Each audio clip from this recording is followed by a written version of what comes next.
There are around 73 million baby boomers in this country. And right now, in 2026, after 4 decades of work, the Federal Reserve says the median boomer has saved around $185,000 for retirement. The problem is financial planners say you need at least 10 times your salary. Now, for the median American, that's over $600,000. That gap isn't a savings problem. That is a 40-year con job, and today I'm going to prove it to you. But before I do, I must say that a staggering 40 to 43% of baby boomers have no retirement savings at all. The wealth gap between middle class and upper middle class is staggering. You see, 401k balances appear higher than they really are. These numbers are skewed by the higher earners, people in higher tax brackets, a lot higher. Here's what they sold you. The American retirement dream had a specific shape. You work 30, maybe 40 years. You get a pension, a guaranteed check every month for the rest of your life. You collect Social Security. You have Medicaid. Your home grows in value. And at 65 or so, you retire. Not rich, but okay. Comfortable. Secure. That was the deal. At least that was the deal many people bought into. I know I did. I'm standing here in 2026 telling you they changed the deal on us. While we were working double shifts, while we were putting kids through school, while we weren't looking. And before we go any further, I want to address something. Bloomberg ran a piece just last month saying boomers are actually fine, that the retirement crisis is overblown. Here's what they're doing. They're using averages. That's what they always do, manipulate numbers. And as I just said, averages are a lie when the top 10% have millions and the bottom 40% have almost nothing. The average gets inflated by the wealthy and tells you little or nothing about the person in the middle of the pack. The median tells the story, and the median is damning. Let's follow the evidence. I give you Exhibit A, the retirement math. Now, the Federal Reserve publishes something called the Survey of Consumer Finances. Every 3 years, they survey tens of thousands of American households and ask, what do you really actually have saved? Here's what they found for Americans between 55 and 64 years old. The people who should be or approaching retirement right now. Median retirement savings, $185,000. $185,000 after a lifetime of work. Now let's do the forensic math here. Financial planners use what they call the 4% rule. If you don't want to outlive your money, you can only withdraw 4% of your savings per year. $185,000 times 4% equals about $7,400 a year. That's $617 a month. $617 a month from 40 years of savings. Now let's add Social Security. The average benefit right now is approximately $1,900 a month. So you're at $2,517 a month. Before Medicare Plan B premiums, which run around $185 a month. Before prescription drugs. And that's before property taxes on the home you spent 30 years paying off. You're left with somewhere around $2,300 a month to live. Go price out a life on $2,300 a month in 2026. Cumulative inflation since 2020 has run 20 to 25%, depending on the category. Groceries are up. Home insurance has nearly doubled in some states. A Medicare supplement plan, the one that covers what Medicare doesn't, costs around $300 to $400 a month by itself. And recently, gas prices have skyrocketed due to the war on Iran. This is not retirement. This is survival math.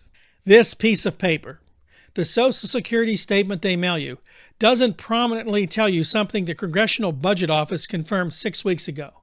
The CBO's 2026 report moved up the Social Security Trust Fund depletion date. It's now 2032, not 2033. Not a distant future problem. That's just 6 years from now.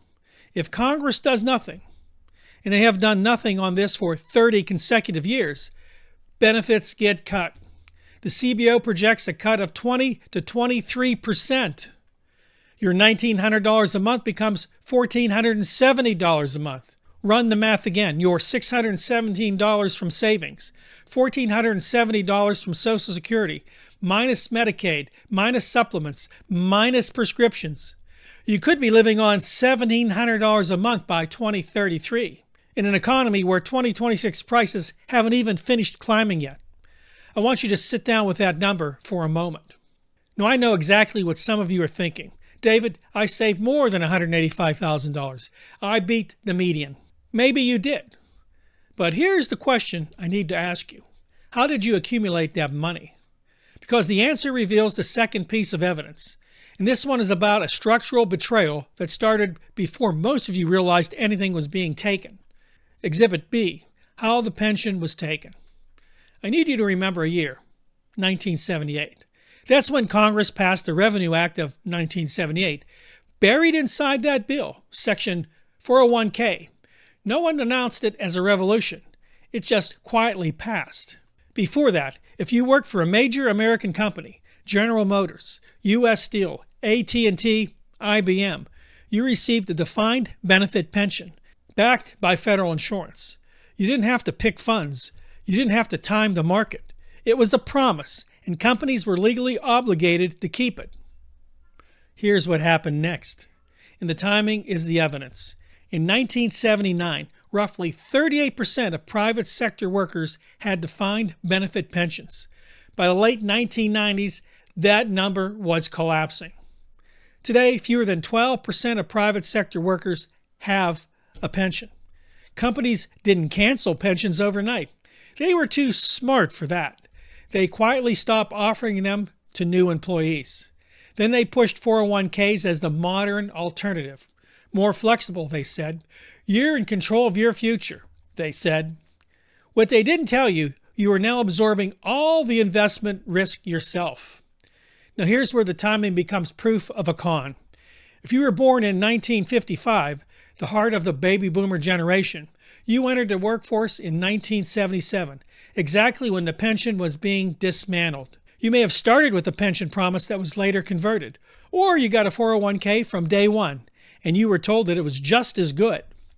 Then came 1987, market crash, then 2001, dot-com collapse, then 2008, the great financial crisis. Studies from that period show that workers approaching retirement lost approximately 25% of their 401k values almost overnight. And unlike a 30-year-old, a 55-year-old doesn't have 25 years to recover. That's not bad luck. This is structural. They moved your guaranteed money, your pension promise, into the market. The market crashed multiple times, and the people who owned the market got bailouts and bonuses. You got a statement showing a 40% loss. Here's the forensic fact that explains why. The top 10% of Americans own approximately 87% of all stocks and mutual funds. You heard that right, 87%. When the market goes up, they benefit the most. When the market crashes, you feel it first because your 401k wasn't a wealth building tool. It was a risk transfer vehicle. They transferred their institutional liability onto your personal account. And then they called it freedom. Now, we've looked at the savings gap. We've looked at how the pension was dismantled. There's a third piece of evidence that completes this picture, and it's the one that has millions of boomers physically trapped right now in the homes they thought would fund their retirement. Enter Exhibit C, the housing trap. You were told your home is your greatest investment. Buy it, pay it off. When you retire, downsize, pull the equity, fund your golden years. Here's where that theory broke down. Median home prices in America right now sit around $400,000. Mortgage rates are increasing as I speak. Well above the historic lows many boomers locked in on their existing mortgages back in 2020 and 2021. Here's the trap. Boomer A owns a paid-off 2,500 square foot home worth $380,000. They want to downsize, cut maintenance costs, free up capital.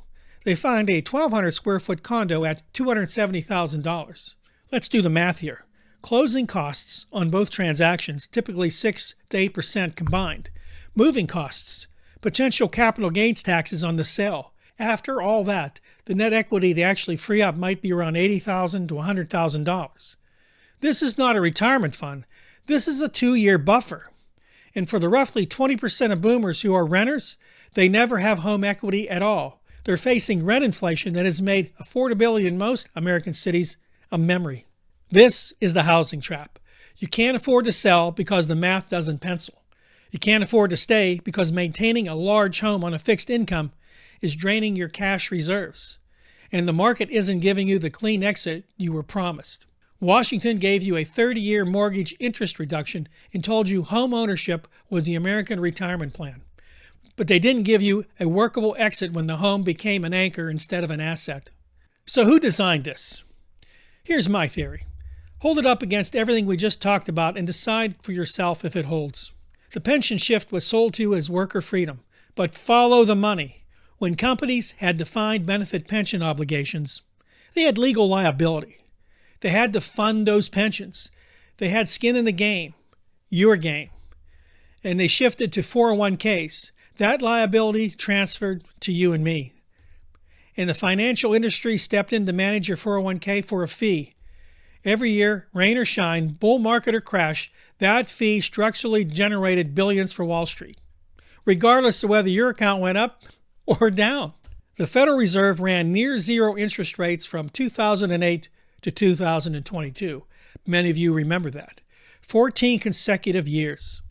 Now, the safest retirement tools boomers had, bonds, CDs, savings accounts, money market funds, paid essentially nothing.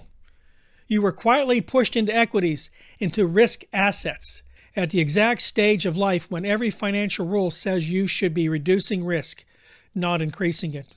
Then came inflation, 2021 through 2025. The Fed kept emergency rates too low for too long. Cumulative prices rose 20 to 25%. And Social Security's cost of living adjustment, the COLA, consistently underestimates actual inflation for seniors, particularly on health care and housing, which is exactly where you spend most of your money. Here is what I need you to understand. The people who made these decisions in Congress, at the Federal Reserve, on Wall Street, did not absorb the consequences of those decisions. Congressional benefits are a defined benefit, the kind they took from you, funded by taxpayers. Federal Reserve officials have guaranteed retirement security. Wall Street executives have deferred compensation structures that insulate them entirely from the market volatility you and I absorbed. We took the risk. We took the inflation. We took the retirement gap. That wasn't an accident. That was a design. Before we get to the prediction, if this analysis is giving you clarity on something you felt for years but couldn't name, hit subscribe and drop a comment below. Also hit that like button. Tell me, what does your retirement situation actually look like right now? Because the data is one thing. The people living it, that's the real story. Let's get back to the evidence. Here's the prediction. I'm going to give you 3 specific signal flags, concrete things to watch that will tell you exactly how this plays out. Signal flag number 1, the great unretirement. Since 2022, we've seen a growing wave of retirees re-entering the workforce. I myself work part-time. Not because we want to, but because the math we just walked through forces us to. Watch for this to accelerate through 2027 and 2028, when major retailers, healthcare systems, and hospitality companies are aggressively hiring workers in the age groups of 62 to 75. That's not an economic boom. That's a retirement crisis wearing a help wanted sign. Signal flag cannot keep ignoring the 2032 trust fund deadline. At some point before that date, probably 2028 or 2029, when it becomes an election weapon, there will be a legislative battle. Watch which option Washington reaches for. Raise payroll taxes on workers or cut benefit for retirees. That choice will tell you everything you need to know about who this system was actually built to serve. Signal flag 3, the boomer housing wave. Now, the boomer generation is the largest homeowning cohort in American history. As age and health forces housing transitions over the next 5 to 8 years, a significant wave of homes will come to market, particularly in Sunbelt retirement communities and Midwestern metros. I just did a video on this. I'll leave a link in the description box for that video. In those specific markets, the equity you've been counting on may compress. Don't watch the national average. Watch your local market for boomer-aged listings starting to pile up. That's the early signal. The boomer retirement crisis is not a story about a generation that didn't work hard. I sure did. It's not a story about bad individual decisions. It is a story about a generation that was handed a contract. Work hard, trust the system, and you'll be taken care of. And that contract changed on them, incrementally, over 40 years. The pension was taken. The market absorbed the risk. Interest rates killed the safe saving tools. Inflation ran high. Housing became a trap. And now Social Security, the last guaranteed piece of promise, faces a structural countdown that Congress has no interest in addressing. The people who made these decisions were not the ones bearing the consequences. They never are.